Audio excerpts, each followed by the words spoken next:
Argentina ও মিশরের ম্যাচে রেফারির সিদ্ধান্ত নিয়ে তুমুল আলোচনার পর আবারও সেই রেফারি নিয়েই ফিফার আরও একটি বড় সিদ্ধান্ত, আর তাতেই ফুটবল বিশ্বে শুরু হয়েছে নতুন বিতর্ক।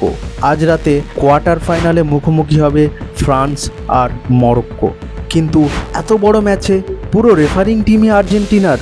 এটি শুধুই কাকতালীয় নাকি নিয়মের অংশ? চলুন জেনে নেওয়া যাক। ফিফা নিশ্চিত করেছে ফ্রান্স বনাম মরক্কো ম্যাচের প্রধান রেফারি হচ্ছেন ফাকুন্দো তেল্লো।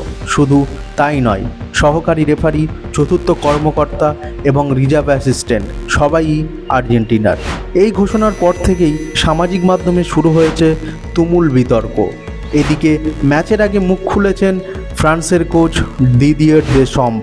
তিনি বলেন, আমি আশা করি আর্জেন্টিনা বনাম মিশর ম্যাচে ফরাসি রেফারি যেমন দারুণ দায়িত্ব পালন করেছেন, তেমনই আর্জেন্টাইন রেফারিরাও সেরা মানের পারফরমেন্স দেবেন। তিনি আরও বলেন যে আমার প্রতিপক্ষ মরক্কো, রেফারি নয়। তবে এখন প্রশ্ন একটাই, এই রেফারি সিদ্ধান্ত কি ম্যাচের পরেও আলোচনায় থাকবে, নাকি মাঠের খেলায় সব বিতর্ক থামিয়ে দেবে? আপনার মতে এই ম্যাচে জিতবে কে, ফ্রান্স নাকি মরক্কো? কমেন্টে জানাতে ভুলবেন না। ধন্যবাদ।